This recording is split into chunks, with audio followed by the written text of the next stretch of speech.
Sejam bem-vindos ao Podped. Ela é a Gabi e eu sou a Linelli. E essa é a sua nova rede de apoio. Olá, hoje nós estamos aqui com um convidado super especial, o Dr. Rafael Batalha. Muito obrigado mais uma vez pela sua presença. Obrigado pelo convite. Se você quiser se apresentar, falar da sua especialidade. Eu sou o Dr. Rafael Batalha de Rezende, sou ortopedista, subespecialista em ortopedia pediátrica. Vim trazer um pezinho no meio desses úteros aqui, dessas coisas, aqui, deixar aqui na mesa. Muito legal. Hoje a gente selecionou um tema assim para puxar um pouco de sardinha pro seu lado, que a gente sabe que você adora.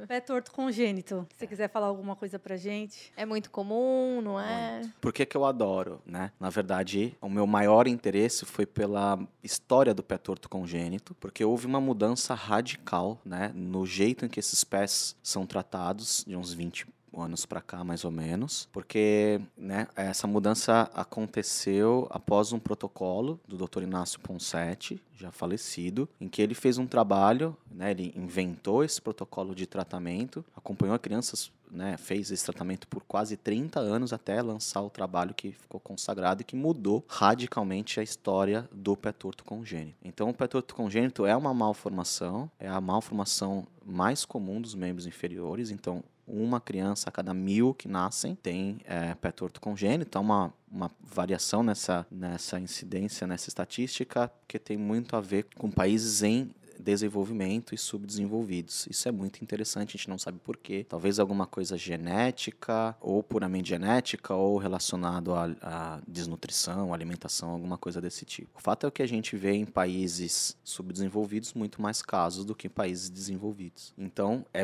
respondendo essa pergunta, é muito comum, né? E o que foi essa mudança radical, né? Então, até o protocolo Ponseti ser lançado, todas as crianças passavam por cirurgias enormes, cirurgias que muitas vezes traziam um resultado estético, na qual o pé ficava bem posicionado, mas um pé pouco funcional, tá? Então, pé meio duro, que algumas vezes gera dor, né? O pé meio durão, mas posicionado. Você olha a pessoa parada, ninguém diz que tem pé torto, que teve pé torto. Depois do protocolo Ponseti, então, o protocolo, a gente consegue corrigir todas as deformidades do pé com gessos. Então, é um verdadeiro artesanato, né? A gente, semanalmente, vai fazendo trocas de gesso, vai corrigindo as deformidades do pé e quase 80%, 90% dos pacientes precisam de uma microcirurgia. Eu nem gosto de usar o nome cirurgia, porque às vezes confunde com o que se fazia lá atrás. E não dá para confundir, porque são coisas totalmente diferentes. A cirurgia que se fazia antigamente, e que se ainda faz em casos onde o Ponseti não tem um resultado, é uma cirurgia enorme. Vamos dizer assim, basicamente desmonta e monta o pé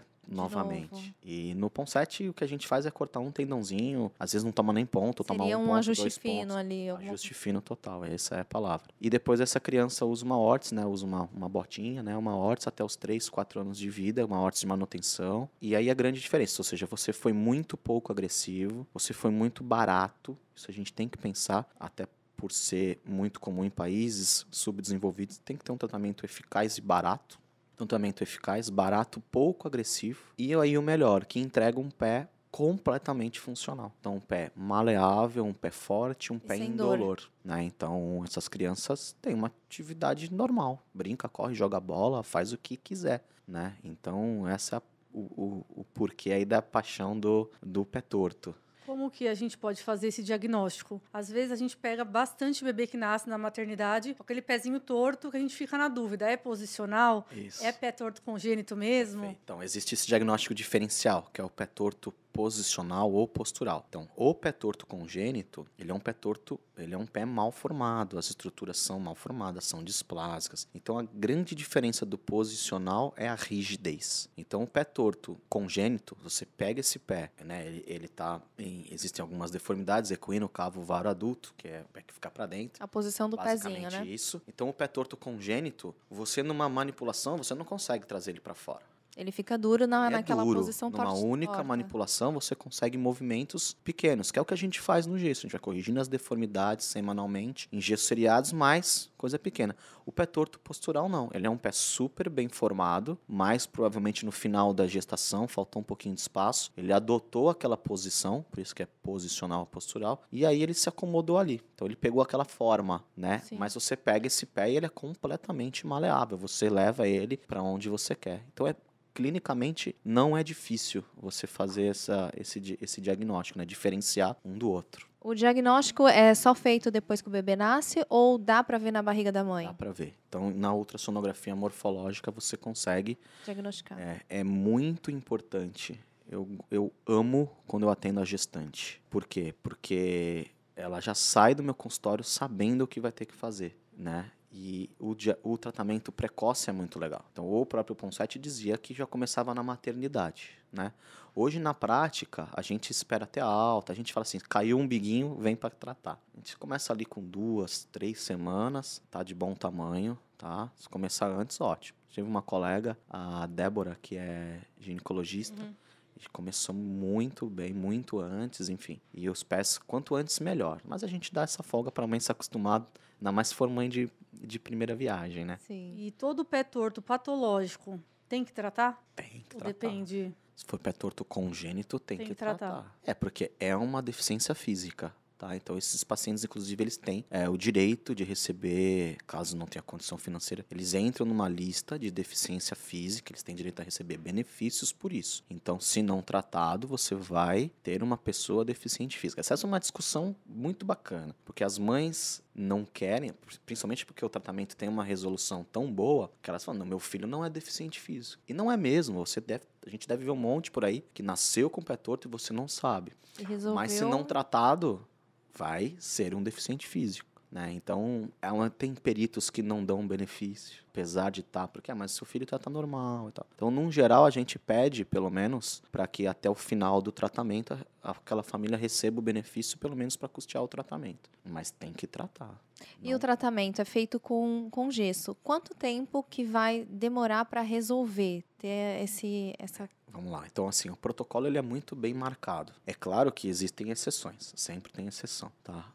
Então, o método Ponseti, que é o que o mundo inteiro usa, ele tem uma taxa de sucesso de 90%. Então, a cada 10 crianças, 9, se fizer bem feito, a gente vai conseguir tratar por esse método, e uma, infelizmente, porque é muito duro, ou porque tem alergia ao gesso, ou alguma coisa acontece que a gente não consegue tratar. Então, essa criança, essa única de 10, vai precisar daquela cirurgia que se fazia lá atrás. O protocolo ele é muito bem definido, tá? Então, são trocas de gessos semanais, tá? Na qual o ortopedista que faz esse trabalho não é uma coisa de mandar engessar, tá? Troca de gessos semanais, a gente vai corrigindo as deformidades aos poucos nesse gesso. Quantos gessos? A resposta para a prova é o quantos forem necessários, tá? Porém, existe uma média. Então, geralmente, entre 4 e 6 semanas, o pé já está legal. Já está pronto para fazer aquela microcirurgia, que a gente chama de tenotomia. Depois dessa tenotomia, a criança fica mais 3 semanas com o mesmo gesso, e aí não tem trocas. E depois parte para o uso da órtese, da bota. Então, a grande dificuldade do tratamento, e eu falo, se tiver algum paciente meu, vai saber que eu falo isso. Eu pego uma folha, eu mostro o protocolo, eu passo uma reta onde até a tenotomia, até a pequena cirurgia. Sim. E o uso de órtese. Eu falo assim, aqui é onde a maionese desanda, como dizia minha avó. Por quê? Porque até ali, o pai e a mãe não precisaram fazer nada.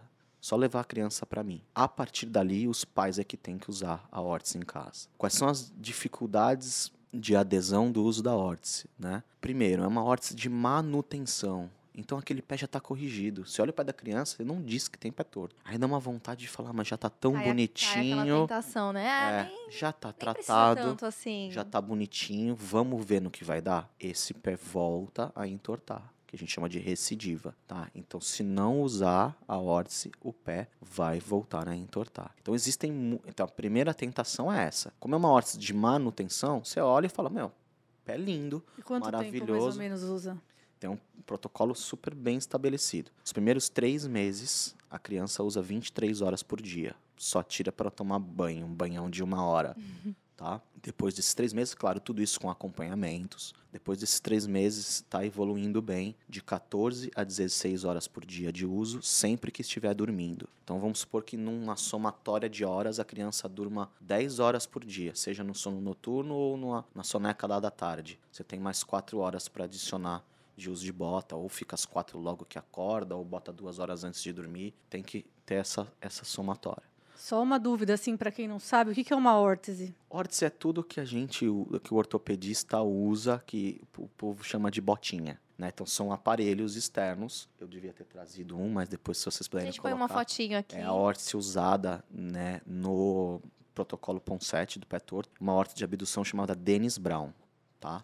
Não deve ser muito confortável, porque como a gente tem que manter os pés rodados externamente, naturalmente você tem que ter uma barra de conexão entre elas, porque senão o pé fica livre e ele derroda, né? Então eu brinco e falo que é o skate, é dormir com o pé grudado no skate. A criança sente dor? Não, nada. Pra gente, adulto sempre, acho que maximiza os problemas, Isso. né? A gente olha aquilo e fala, não vai dar, não vai conseguir, não vai acostumar. Imagina, ainda mais mãe, né? A noite já não é boa.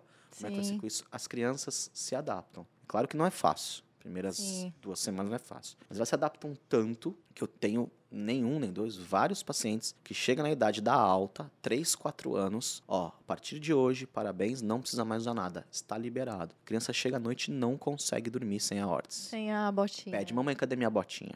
Eu tenho um primo da minha idade que eu lembro vagamente ele pequeno. Eu acredito que ele fez a cirurgia, porque ele tem todo o pé, assim, tudo com uma cicatriz. Mas eu lembro muito bem dele com a botinha. Onde a gente ia, ele passava o dia inteiro com aquela botinha até. Então, as crianças se adaptam muito, muito, muito Os pais bem sofrem mais, né? mesmo. Os pais sofrem muito mais. Então, assim, o grande desafio, começou a tratar, o desafio para o médico é a hora da órtese, porque os maiores problemas do tratamento é a não utilização da órtese corretamente. E depois que terminou o tratamento, teve alta da órtese. O pé pode voltar a entortar?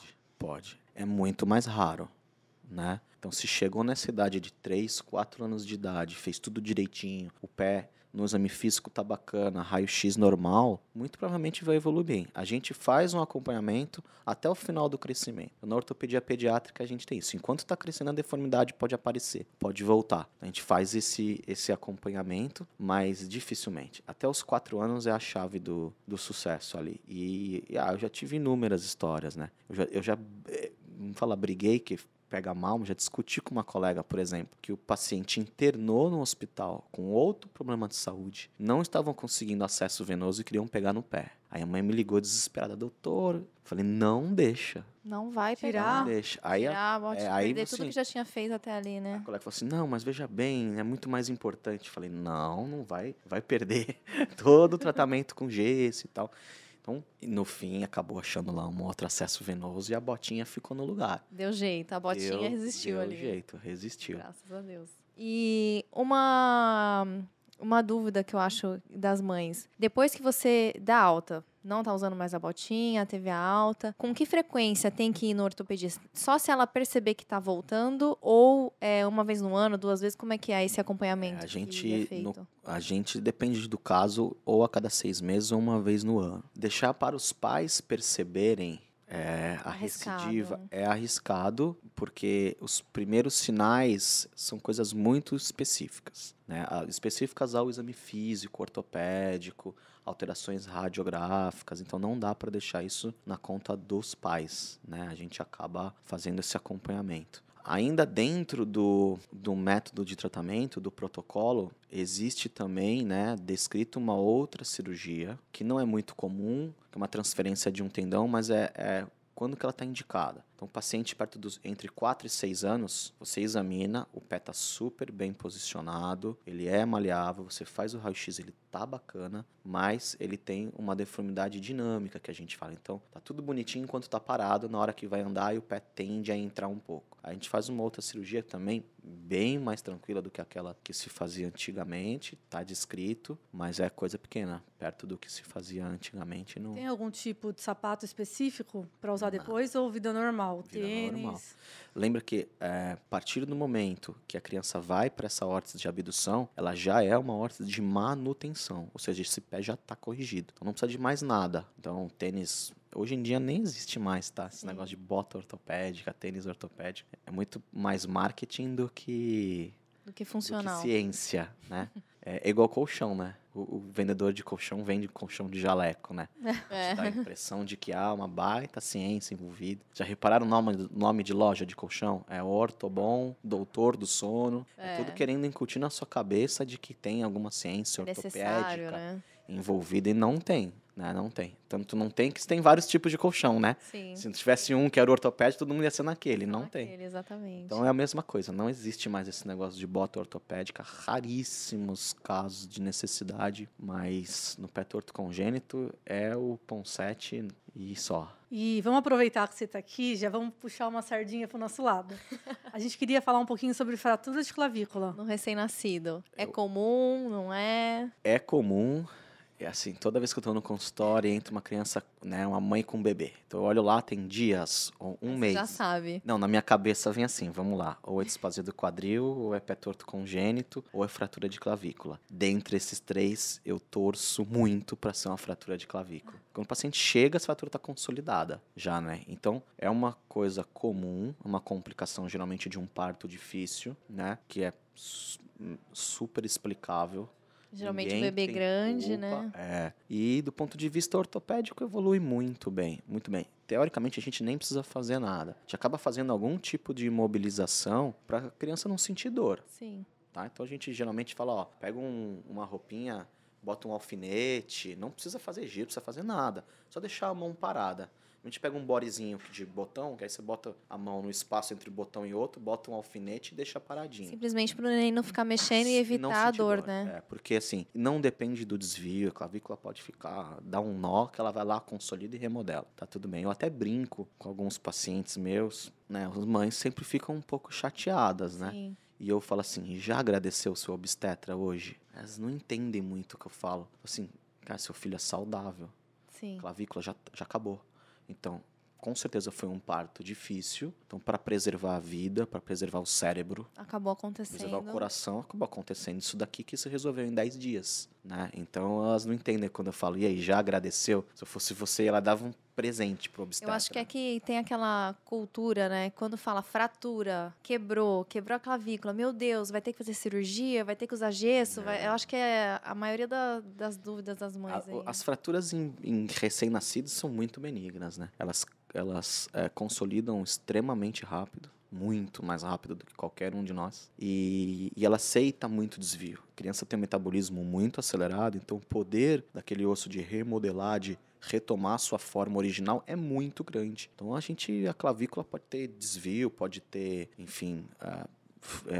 É o melhor diagnóstico que eu recebo de bebê é a fratura de clavícula. O tempo médio, 2 a 3 semanas, já está consolidado. 2 semanas completamente consolidado, tá? Às vezes a mãe fala assim, doutor, eu tô sentindo uma bolinha. A bolinha é o calo ósseo. Fica um negoção mesmo, um calão, né? Até meio grosseiro, porque ele não vai lá e consolida bonitinho, ele forma muito osso em volta, e aí você fica com aquela proeminência, né? Com aquele calo palpável, isso com o tempo desaparece e vida Não normal. vai ficar para sempre aquele calinho ali. Jamais. Não, é o diagnóstico, assim, mais benigno no bebê. Que a mãe não precisa se preocupar, nem ficar chateada, nem com medo. Se fosse os meus filhos, teu filho vai ter que ter algum problema ao nascimento. Na hora eu ia falar que era uma fratura de clavícula. Se pudesse escolher lá. Na hora. E não fica nenhuma sequela para a criança. Nada, vai mexer zero. o bracinho normal. Normal. Então, Isso que eu ia até fazer a pergunta agora.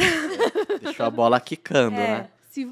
Às vezes acontece no nascimento ter a fratura de clavícula e o bebê não estar mexendo o bracinho.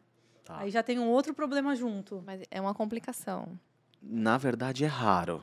Você está querendo falar da lesão do plexo braquial, que também era conhecido como paralisia obstétrica, mas hoje a gente usa o termo de lesão do plexo. É raro ter os dois juntos, tá? A maioria das vezes ou é fratura ou é lesão do plexo. Aí sim nós temos um problema mais grave, tá? Então a lesão do plexo braquial, então para quem não é da praia, é a lesão dos nervos que saem da coluna e vão inervar esse braço, né, até a ponta dos dedos. E aí, dependendo de qual nervo foi lesionado, você vai ter dificuldades diferentes. Então, alguns bebês têm uma dificuldade de erguer o braço, ou seja, o braço não levanta, mas a mão mexe normal. Outros movimentam o braço e a mão não mexe. E os casos mais graves é onde você teve uma lesão completa dos nervos, então não há movimentação nenhuma. Esse sim é um quadro grave, é um quadro preocupante, que muitas vezes deixa uma sequela, mas acaba entrando no mesmo balde da fratura de clavícula em termos da responsabilidade do obstetra, ou seja, estava uma coisa difícil, ele tinha que fazer nascer, e sim, infelizmente, medicina, complicações vão acontecer. Então, mais uma vez, ele preservou a vida, ele preservou o cérebro, mas acabou acontecendo essa lesão. É uma lesão que a gente, por muitos anos, tratou conservadoramente, a gente não fazia nada, fisioterapia, e depois ficava alguma sequela, a gente tentava resolver a sequela. De uns tempos para cá tem mudado, então já tem muito, e aí não é mais a parte ortopédica, né? E já tem muito neurocirurgião que já tem feito, já estão operando esses casos por causa da microscopia e tal, E com faz esse acompanhamento. ótimos resultados. O ortopedista, quando pega uma lesão de plexo braquial numa criança pequena, a gente não faz nada, né? A gente fala, ó, reabilitação, para no futuro a gente apagar o incêndio, a gente tratar uma sequela, porque aí esse desequilíbrio muscular vai trazer problemas ortopédicos, né? Mas é sim um diagnóstico que pode acontecer junto com a fratura de clavícula. Não é comum, é a lesão, mais comum é a lesão sozinha. E é mais grave. É bem mais grave. Não, fratura de clavícula é a minha escolha. Já que escolher, é a preferida, porque evolui muito bem e muito rápido mesmo. A gente tem algumas perguntinhas aqui de alguns temas que as mães aleatórios que elas mandaram. Uma mandou, meu bebê nasceu com a perninha torta. Preciso ir ao ortopedista pediátrico? Quando? Vamos lá. O problema é o que é o torto, né? Então, o pediatra tem uma noção enorme do que é patológico e do que é fisiológico. Assim como outras coisas talvez estejam aí, é o que enche meu consultório, né? Então, são as alterações fisiológicas que muita gente se assusta, principalmente pelaquela cultura das botinhas. Sim. Né? Então, acho que a nossa geração, e talvez gerações acima, muita gente usou bota ortopédica desnecessariamente. Por quê? Pela mania que a gente tem de comparar a criança com o adulto. A criança não é um adulto pequeno. Sim. Ela tem as suas particularidades. Sim. Entre elas, o formato das pernas. Né? Então, a criança ela vai nascer tem um monte de adjetivos, né? Sim. Cambotinha, vocês já ouviram isso? Eu escuto direto. Cambotinha, alicate, o pai fala que é o garrincha. A criança ela vai nascer com o que a gente chama de genovara ou tibia-vara, que é arqueamento para fora dos joelhos. Nasce assim, isso vem meio melhorando, até mais ou menos 2 anos de idade, onde a perna está completamente reta. E aí, aos 3 ou 4 anos, você tem o inverso. Você tem o pico com 3 anos do geno-valgo. Né? As mães falam, era alicate, virou tesoura. Né? Então, onde os joelhos se tocam e os tornozelos estão separados. Aí, esse geno-valgo continua melhorando até perto dos 8, 10 anos de idade, onde você tem o formato que é o que vai ficar para o resto da vida. Tá. Então, muitas das queixas são alterações fisiológicas, mas que fica comparando, né? Às vezes o bebê dela recém-nascido está comparando com outro bebê que já está na outra fase. Mas né? geralmente é normal mesmo, não é nada patológico. Principalmente se for ao nascimento. Sim. O que a gente já conversou em outras oportunidades? O que pode persistir o varo? Uma marcha precoce. Sim. Né? Então a criança começou a andar com 8 meses, a mãe fica feliz. Acha que o meu filho é mais inteligente que o primo andou com 1 ano e 2. Não é legal. Então a marcha precoce, o sobrepeso e o uso de andador trazem um genovaro mais persistente. Uma outra coisa também que, na verdade, é uma dúvida nossa, né? Sobre torcicolo congênito. Entendi hoje. O torcicolo congênito, o bebê já nasce? Já nasce. Pode desenvolver depois? Não. É uma doença congênita. O grande problema é que, às vezes, o bebê é tão pequenininho que é difícil de ver. E aí você não nota ao nascimento. Tem muitas outras preocupações. Mas o torcicolo congênito já nasce. O grande diagnóstico diferencial não é o ortopédico. Então, eu sempre pergunto, quando que percebeu? Né? Porque o torcicolo é um diagnóstico. Então, a gente coloca isso num quadro maior, que seria a posição viciosa da cabeça. A criança tem o vício de ficar olhando sempre para o mesmo lado. Então, se isso foi percebido depois dos 3 meses de idade, a gente tem que levantar a hipótese de alterações visuais. Então, sempre mando para o oftalmologista. Ah, legal. Porque, olha, a criança não enxergava nada. Agora que ela começou a enxergar, perto dos 3 meses, ela tem alguma alteração visual, uma visão dupla, alguma coisa assim, e ela tenta usar a cabeça para encaixar a imagem. Para compensar. Então, isso é um dos diagnósticos diferenciais. Mas torcicolo muscular congênito já nasce com E o tratamento é fisioterapia? Fisioterapia, de preferência, até 1 ano de idade. E volta ao normal? Volta, super. Muito raro não voltar. Ó, eu tenho aí 10 anos de ortopedia, 12, fazendo as contas. 12 anos de ortopedia, vi 2 cirurgias só. de torcicolo muscular congênito em crianças mais velhas, que persistiram, tenta de tudo e tal, de 2 cirurgias. A grande maioria resolve super bem com a fisioterapia. Tem diferença do torcicolo congênito para esse torcicolo de vício? Não, total. Então é tudo Como que a mãe consegue diferenciar? a posição viciosa da cabeça é o que chama a atenção para saber se é um torcicolo ou outra coisa. O torcicolo muscular congênito, ele é a doença desse músculo, do esternocleidomastoide, onde ele é encurtado. Tá? Então ele pode ser encurtado, pode ter encurtação com nódulos, então pode ser até coisas mais assim. A grande diferença é na mobilidade. Então você pegar essa criança, colocar ela deitada, e você tem que tentar virar, né, que a gente chama de amplitude passiva. Né? Ou não é o que a criança faz. A gente tenta virar a criança, a cabeça para o lado. No torcicolo muscular congênito, você não vai conseguir. Não consegue de jeito nenhum. Não consegue. Então, você vai virar bem para um lado, chega para o outro, trava. Sim. E aí você palpa, a musculatura tá como se fosse contraturada, né? Uma contratura desse músculo. Mais durinha, né? Mais duro. Às vezes com palpação de nódulos, coisas mais graves. E a manipulação, a fisioterapia e os estímulos resolvem super bem. Os nossos bebês prematuros da UTI, que ficam muito tempo lá, na hora da alta, as mães sempre falam, doutora, mas ele tá com a cabecinha torta, só vira para um lado. Então aí, é por isso que eu falo, posição viciosa da cabeça. Pode ser um monte de coisa. Sim. Ficou na UTI um tempão lá, Só deitado um acesso de um lado. Sim, que aí... Então, aí você desenvolveu um vício, uma Sim. posição viciosa que não necessariamente é por conta de um torcicolo muscular congênito. Legal. Aqui a última perguntinha que a gente tem. Toda criança tem que passar com um ortopedista? Se sim, com que idade? Olha, os pediatras acabam encaminhando como rotina com 2 anos de idade. Por que com 2 anos? Claro, isso se não tiver nenhuma queixa, não tiver nada. Por que com 2 anos? Lembra da história do formato das pernas natural da criança? Então, a criança vai nascer com genovaro, né? A perna arqueadinha, e com 3 anos eu tenho o máximo do genovalgo. Em 2 anos é o meio. Então, a criança que vai com 2 anos, a gente consegue tratar um genovaro persistente ou um genovalgo precoce. Eu não posso ter uma criança com 2 anos e já ter a perninha em X. Eu não posso ter a criança com 2 anos com a perninha cambota, ou garrincha, ou o que for, que é o varo. Então, geralmente, como rotina, 2 anos de idade.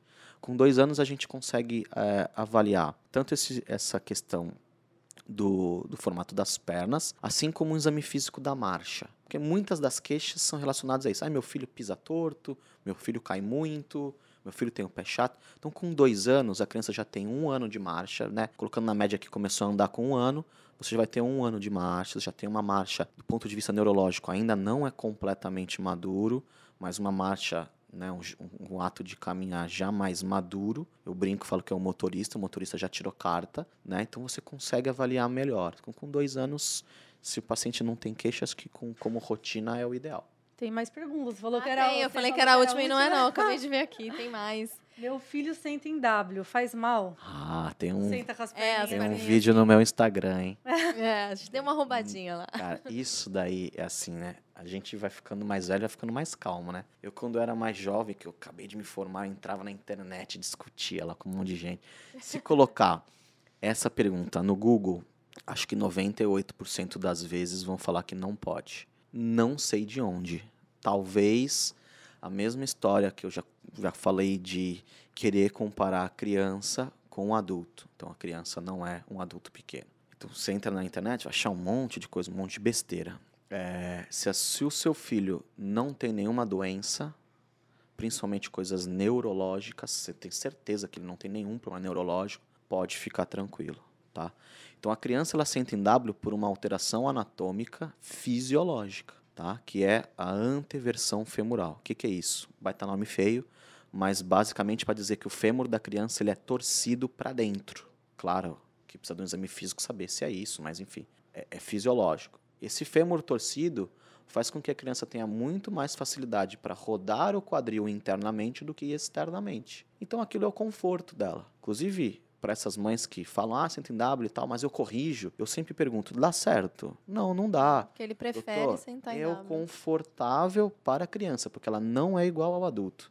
Sim. Então a mãe corrige, senta igual o índiozinho. Aí vai lá, sei lá, lavar uma louça, quando volta tá a criança em W de novo. Por quê? Porque aquilo é o confortável dela. O índiozinho passa a ser desconfortável, né? Desconfortável. Com o nosso crescimento, a gente vai na medida que o osso vai crescendo, ele vai crescendo e rodando externo. E aí nós passamos a ser adultos que costumam sentar em rotação externa. Para a gente é mais confortável sentar em rotação externa porque o nosso fêmur não é rodado para dentro. E o da criança não. Então acho que essa mania de comparar a criança com se eu sou adulto e não sento assim, não é legal. Se a criança senta assim também, senão vai fazer algum mal. E não vai. E aí para quem fala que faz, me mostra. Não conheço ninguém que tem algum problema ortopédico porque sentou assim quando era criança. Aliás, todos nós sentamos. Sim. Tenho certeza, eu tenho 2 filhos. Inclusive, no vídeo que eu tenho no Instagram lá, tem uma foto da minha filha sentada em W, tá? Não tem problema. Existem verdadeiros absurdos, assim, na internet, dizendo sentar em W causa luxação do quadril. Gente, luxar um quadril é muito difícil. Você pegar um quadril saudável e tirar ele do lugar... Ou a pessoa que escreveu não tem ideia do que é o termo luxação... Sim. Né? Ou nunca viu um quadril luxado. Então, assim, só para vocês terem uma ideia, do ponto de vista de trauma, por uma criança luxar um quadril, sei lá, tem que ser atropelado por um trem, tem que cair do 10º andar. Você acha que sentar vai luxar um quadril? Não vai. Né? E, fora isso, já tem muitos trabalhos, enfim, tem vários trabalhos. Sem contar que a criança não fica sentada ali horas e horas, né? Isso, não exato. vai ficar num tempo Mas se na mesma sentar, posição. Se sentar assim, encurta a musculatura X. Ela não fica o tempo inteiro assim. Se sentar em W, encurta a musculatura da virilha. Sentar em índio, encurta a musculatura glútea. E não é verdade. Você alterna posições e tal. Não tem o menor problema. Deixa sentar em W. Até porque se corrigir, a hora que for buscar uma água na cozinha... Vai estar em W de novo. Ela vai estar em W de novo, porque é o confortável dela. Outra perguntinha. Tem problema ficar estalando os dedos ou as articulações? Polêmica, mas polêmica. Não tem. Você sabe que depois que inventaram a ressonância magnética, dá pra ver, teve algum maluco lá que entrou na máquina e ficou estalando. E é simplesmente uma bolha de vácuo que é formada quando você leva essa amplitude da articulação ao extremo. Porque como é que você faz para estalar? Você leva essa articulação ao extremo dela. Sim. E aí cria esse vácuo, porque as articulações todas são fechadas. Nós temos as cápsulas articulares. E faz o barulho. Mas engrossa o dedo e tal. Às vezes é por outro motivo e você achou que foi por causa disso. Tem esse mito, né? Se ficar estalando, vai... A ortopedia pediátrica é cheia de mitos, né? Cheia de mitos. Qual que foi o mito mais, assim, bizarro que você já chegou no seu consultório? Cara, tem umas histórias muito bizarras, principalmente relacionadas a pé chato. Então, vocês são daqui de Santos? As duas, não? Você é de Santos. Eu não, sou Já ouviu dizer, leva na areia da praia. Inclusive, meu pé ele é semi-chata. E a minha mãe me levou muito na praia, não resolveu nada. Então, não resolveu nada. Aí a primeira pergunta que eu faço é, e quem não tem praia? Então, são lendas locais. Né? Então, aqui, você que não é daqui, existe essa lenda. Sim. Então, as pessoas mandam andar na areia da praia para formar a curvinha do pé. Nem pra minha mãe estar aqui hoje, né? Semana passada ela estava aqui com a gente. Assim, tá, e quem não tem praia? Faz o quê? E aí, o caso mais estranho, bizarro que eu tive foi esse. Então, a história é, uma criança que morava em Brasília veio passar férias com os primos em Santos. O primo foi passar no ortopedista, falou, posso levar ele também? Pode. Passou, o colega falou, tem que andar na areia da praia. Não era ortopedista, perdão, no pediatra. Tem que andar na areia da praia. Só que não sabia que a criança morava em Brasília. Sim. E aí? Se mudaram para Santos. Não. O pai, com uma condição financeira boa, montou uma caixa de areia no quintal de casa em Brasília e fazia a criança andar na areia, um tratamento, andar na areia. Zero ciência, zero histórias inusitadas. Devo ter mais, mas de cabeça, assim, acho que essa é a... Essa é a mais inusitada, né? Tá, esse é um assunto que depois... Bom, não tem nem o que abordar. Criança tem que ter o pé chato, tá? Tá. Esse é o ideal. Criança tem o pé chato e tem que ter. Se não tiver, provavelmente tem alguma alteração neurológica que está contraindo músculos a mais, ou ela é espástica, alguma coisa desse tipo está trazendo problema, tá? Mas e aí? É isso mesmo. Infelizmente, a gente não consegue mudar essa história natural, né? Por exemplo, tinha pé chato, andou na areia da praia e continuou, né? É claro que a gente que é médico e pai tem sempre a vontade de querer... Putz, eu quero fazer alguma coisa pelo meu filho, porque vai que não melhora. E a gente sabe que é o fisiológico, 99% vai evoluir normal, mas um ou outro vai ter pé chato. Só que aquele pé chato já estava lá no seu DNA para ser assim, e depois a gente vê o que faz. A gente não tem muita maneira de evitar. Nem andar na areia da praia, nem com botinha, nem com... nada. E a última Infelizmente. perguntinha. Agora sim, a última. Agora sim. É normal ter uma perna menor do que a outra? Até 1 centímetro de diferença todos nós provavelmente temos, tá? Mas isso não causa nenhuma alteração fisiológica, por isso que a gente às vezes nem sabe. Mas se a gente fizer uma escanometria, provavelmente vai ter ali 0,3, 0,4, 0,5, tranquilo. Agora, o quanto é mais curto não é normal. Se for um mais curto que chegou a ser perceptível, não é normal. Tem que ir no Entendeu? ortopedista. Tem que ir no ortopedista. E, de preferência, ainda com esqueleto imaturo, no ortopedista pediátrico, tá? Por quê? Porque caso seja uma diferença grande e o encurtamento necessite de cirurgias, a ortopedista pediátrico, a ortopedia pediátrica consegue fazer isso de uma maneira muito interessante, que é o bloqueio do crescimento de forma temporária do lado maior. Que Até legal. o lado menor se igualar e a gente tira esse bloqueio e para aí ou cresce junto. Existe até aplicativo disso. Você coloca lá qual é a previsão final, qual é o tamanho do fêmur, o tamanho da tíbia, a diferença entre eles, e o aplicativo te dá quando que você tem que fazer essa cirurgia e quanto tempo tem que deixar esse bloqueio. Então, obviamente, só dá para fazer em quem ainda vai crescer. Sim. Você pega já uma menina dos seus 13, 14, já menstruou, ou um menino 15, 16 que não tem muita previsão de crescimento, aí fica mais complicado. Porque aí você vai ter que fazer uma cirurgia de alongamento ósseo para corrigir essa diferença, e aí as coisas ficam bem mais complexas, né? Ou não faz nada, tá? Então, a primeira opção quando a gente vai estudar, né, a discrepância de membros ou anisomelia, que é o nome técnico, o paciente pode ter 10 centímetros de diferença. Se ele quiser usar um salto, né, De um colocar lado um e calço no sapato de 10 centímetros, tá tudo bem também, né? Mas, claro que não é o ideal. Bom, mais uma vez, nós gostaríamos de te agradecer muito. Muito obrigado pelo Foi convite. muito boa essa conversa, né, Li? Ótimo. Deixa seu contato para o pessoal te encontrar. Hoje eu atendo numa clínica chamada OrtoCenter, aqui em Santos. O telefone lá é 21386600, mas tem rede social, site, tem tudo. E tem o meu Instagram, que é Rafael Batalha. Muito bom. Muito Maravilha. obrigada, viu? Se você ainda não se inscreveu no nosso canal, se inscreva no canal. Vídeo novo todas terças e quintas. Ative as notificações e encaminhe para quem tem filhos pequenos, está com filho na barriga. Que precisa aí de uma avaliação. Todo mundo tem que passar, viu, gente, com o ortopedista pediátrico. Recomendação do nosso ortopedista aqui, colega, que contribuiu muito para esse vídeo. Até o próximo. Tchau, tchau. Tchau, obrigado.